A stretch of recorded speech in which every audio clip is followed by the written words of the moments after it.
industrial base, missiles and their ability to make them.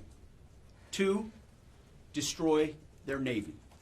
And 3, permanently deny Iran nuclear weapons forever. It's a laser-focused, maximum authority mission delivered with overwhelming and unrelenting precision. No hesitation, no half measures. As President Trump declared yesterday, we're crushing the enemy in an overwhelming display of technical skill and military force. We will not relent until the enemy is totally and decisively defeated. But we do so on our timeline and at our choosing.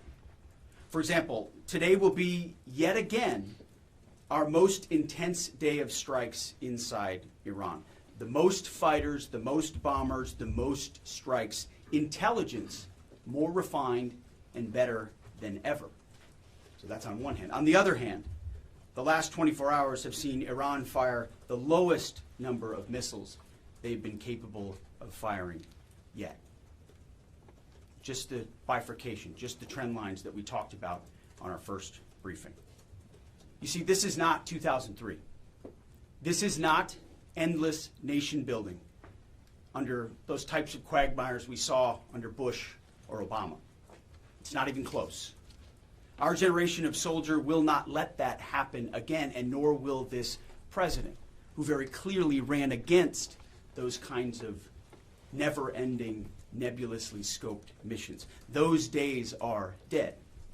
Instead, we're winning decisively with brutal efficiency, total air dominance, and an unbreakable will to accomplish the president's objectives on our timeline. We stay locked on the target because here at the Department of War, that's our job. Now, the chairman and I, having just returned from Dover last night, our troops and their families and the enormous sacrifice that they make is certainly heavy on my mind. So I'll close with scripture, drawing strength from Psalm 144.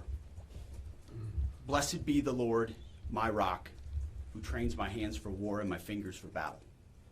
He is my loving God and my fortress, my stronghold and my deliverer, my shield, in whom I take refuge.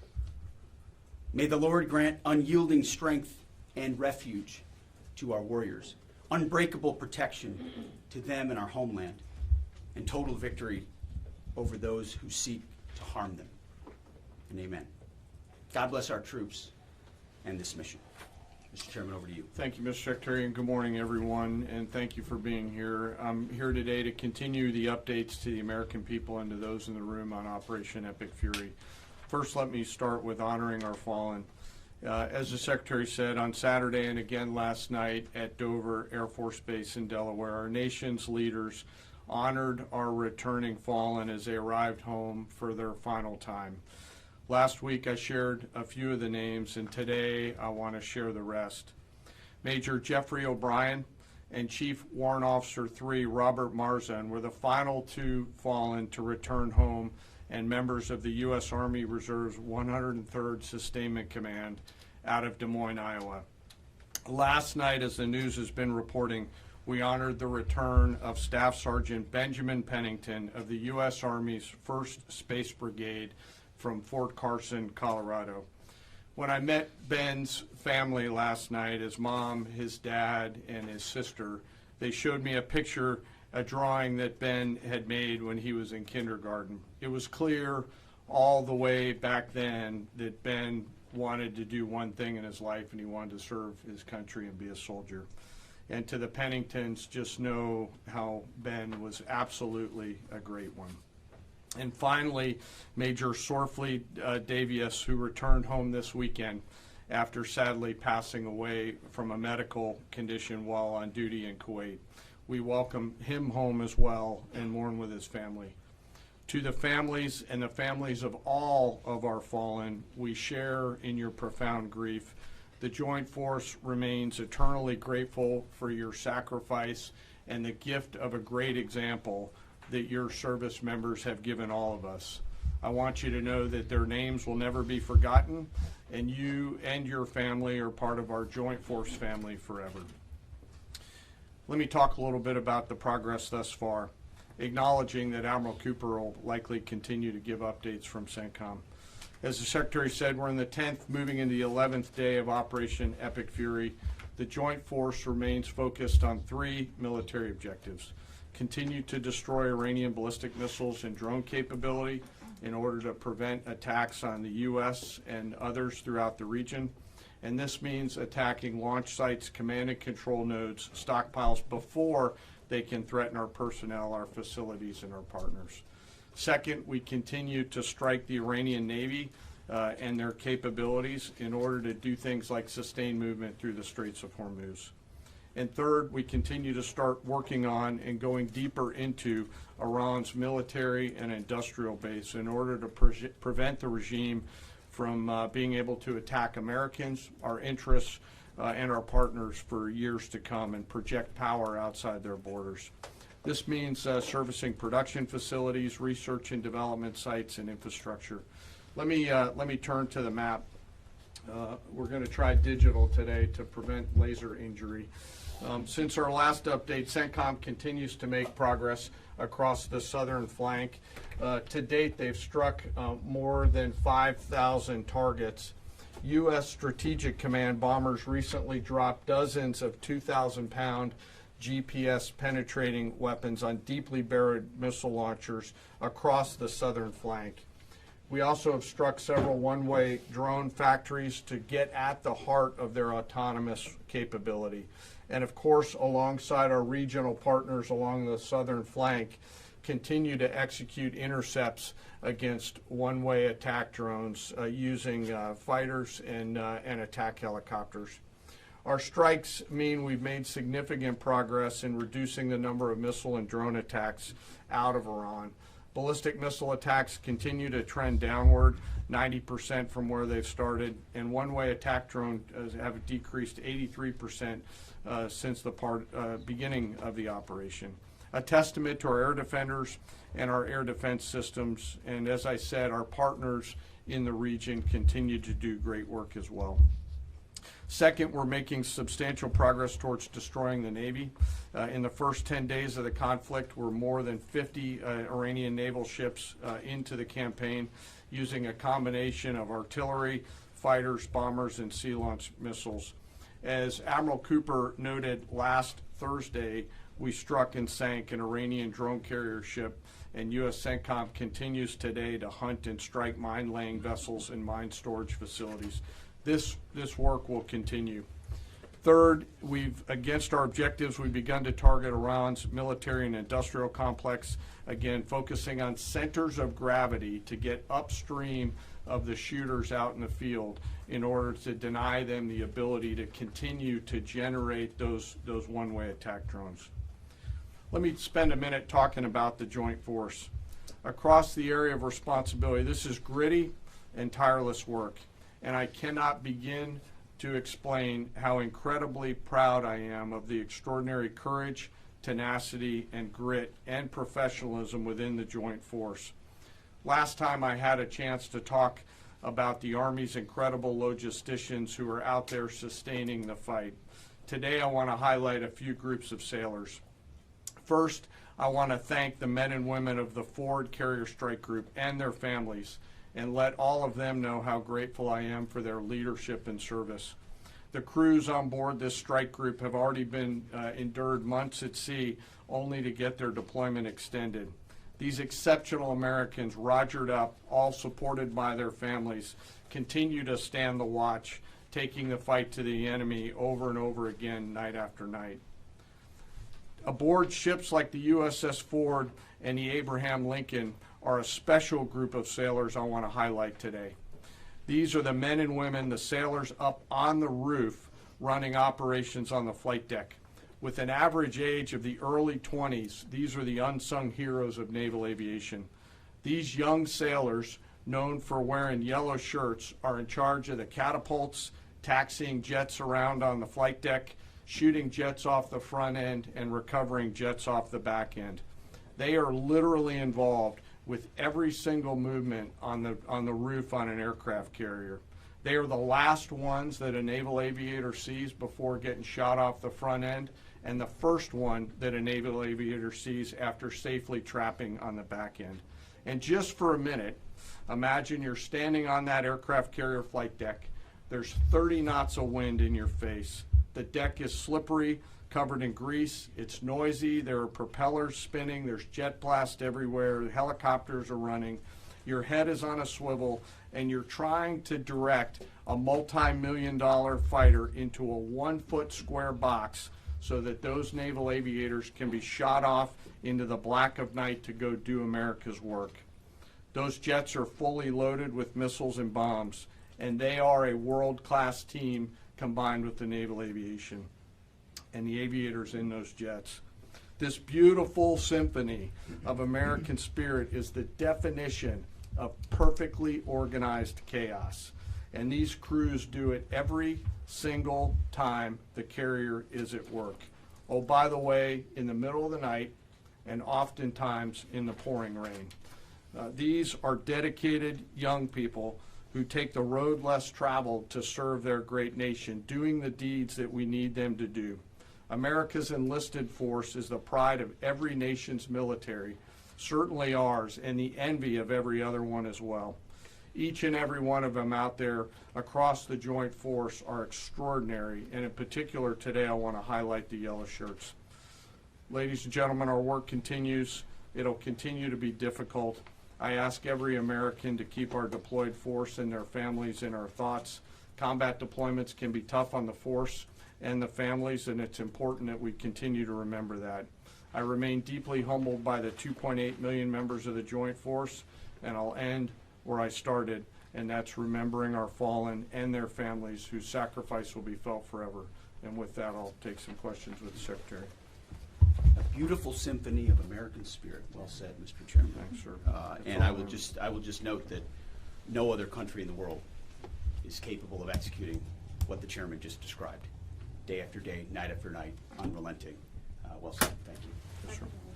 Alexandra Ingersoll, One America News.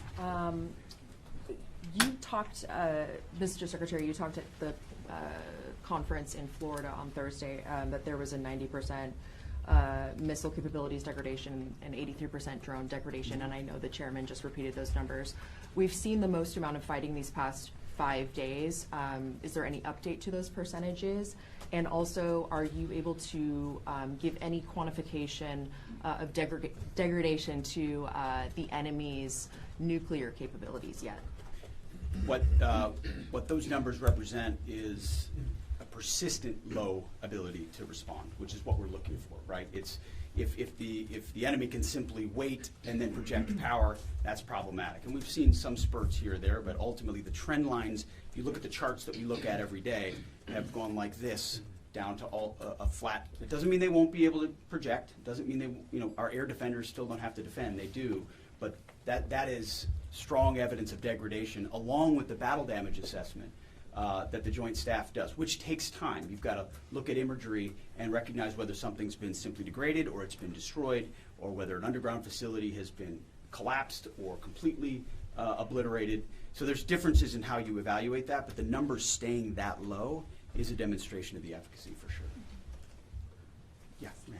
Thanks, Mr. Secretary. There's been reports that the new leader of Iran has been wounded. Do you know if this is true and what his condition is? And then another one, President Trump said he had a really good call with President Putin yesterday. Will Russia be aiding us in this conflict, and can you share anything on that? Well, the President, as I've said before, maintains strong relationships with world leaders, which creates opportunities and options for us in very dynamic ways. So the President said it was a good call. I was not on it, but those that were said it was a strong call, reaffirming hopefully the opportunity for some peace in Russia, Ukraine, and also a recognition that as it pertains to this conflict, they should not be involved. The first question was? On the new leader of Iran, there's reports that he's been wounded. Oh, the new leader of Iran.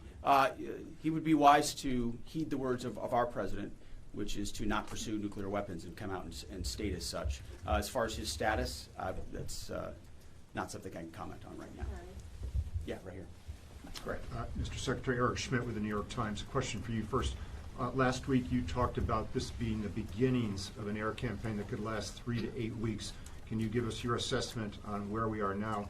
And Mr. Chairman, in any conflict, the enemy or the adversary adapts to the tactics it faces. Can you talk about the most challenging adaptation the Iranian military has made to the U.S. military? What challenges are you facing most right now? Thank you. I appreciate the question. Where we are is in a very strong place, giving the President of the United States maximum options. And from the beginning, from this podium, we haven't stated how long it will take. Our will is endless. Ultimately, the President gets to determine the end state of those objectives, right? But what he's said continually, and I want the American people to understand, is this is not endless, it's not protracted, we're not allowing mission creep. The President has set a very specific mission to accomplish. And our job is to unrelentingly deliver that. Now, he gets to control the throttle. He's the one deciding, he's the one elected on behalf of the American people when we're achieving those particular objectives. And so it's not for me to posit whether it's the beginning, the middle, or the end. That's his, and he'll continue to communicate that. What we serve him as is give him updates on a daily basis of exactly where we are so he can make that determination on the throttle. Mr. Chairman.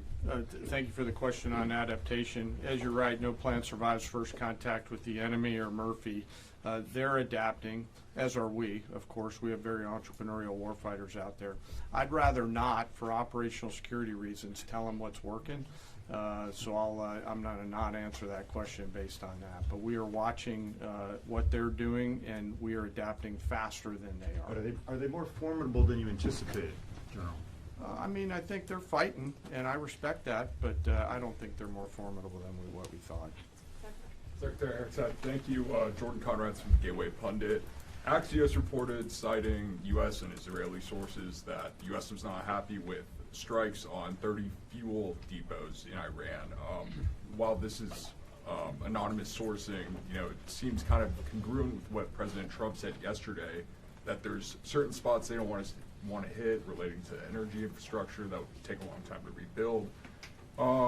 And whether this reporting is true or not, what's your message to Americans, those who supported the president and those who aren't really in favor of this war and who worry that Israel might be taking advantage of the U.S.'s backing?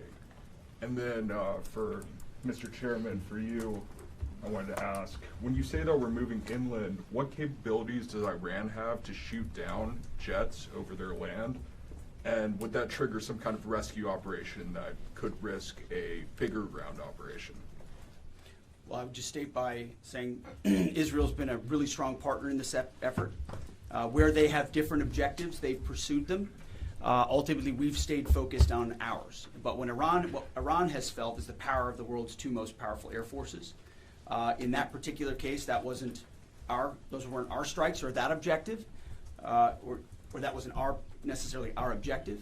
But the president has made it clear to those concerns that we're not getting pulled in any direction. We're leading. The president is leading. He's determining where we want to go, what the outcome will be, what the end state is, with a very keen eye. And I understand those concerns because I've heard from a lot of people who I went through 20 years of those wars myself.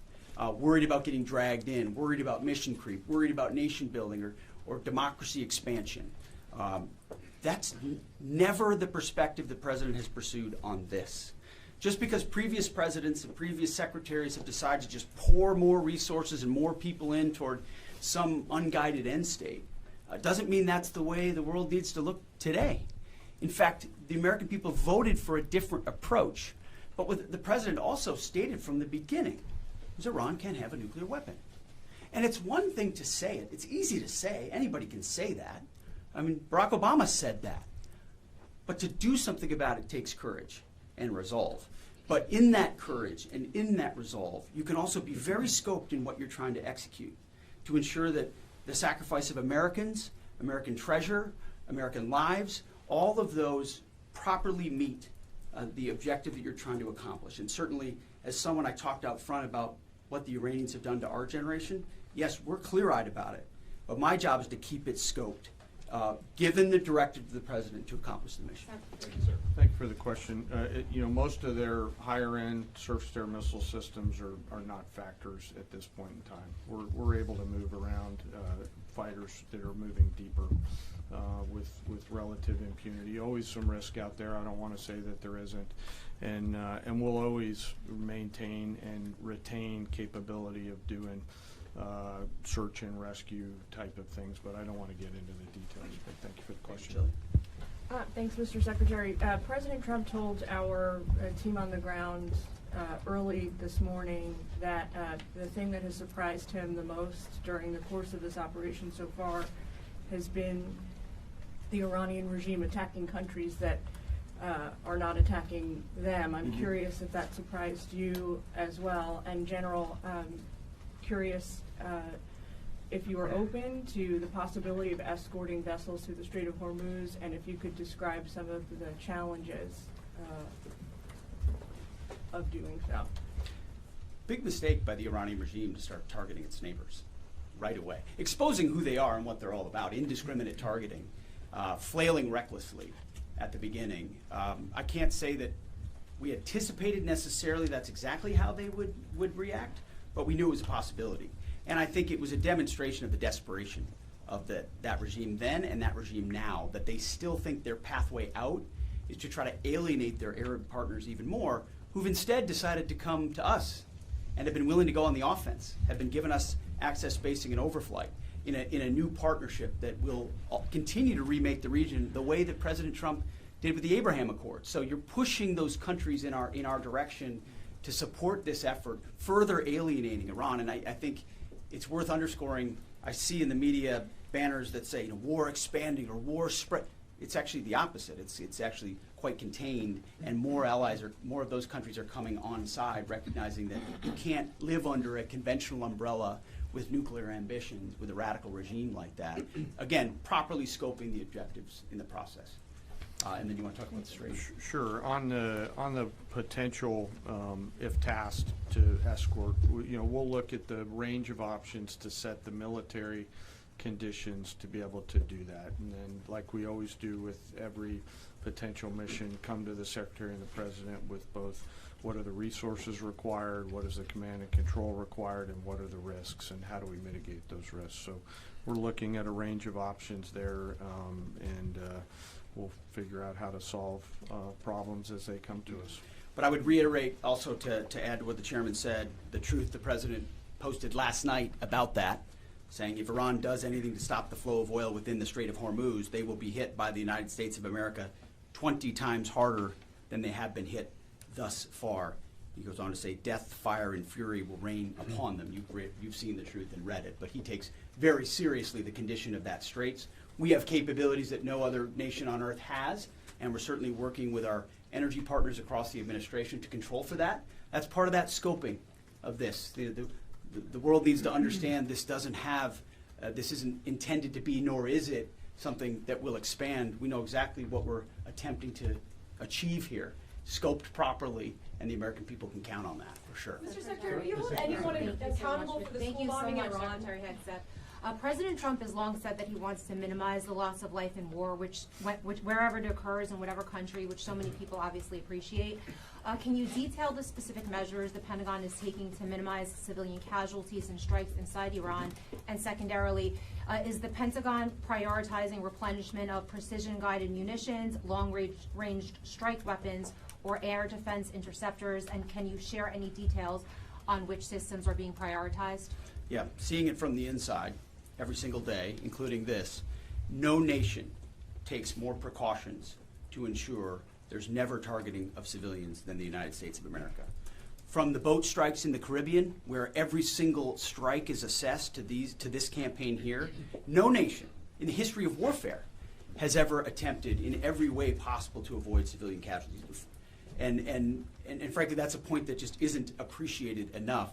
Where things happen that need to be investigated, we will investigate. To the question shouted in the back, that it's not open source is not the place to determine what did or did not happen. We take things very, very seriously and investigate them thoroughly, which takes time, and which is why it does take time.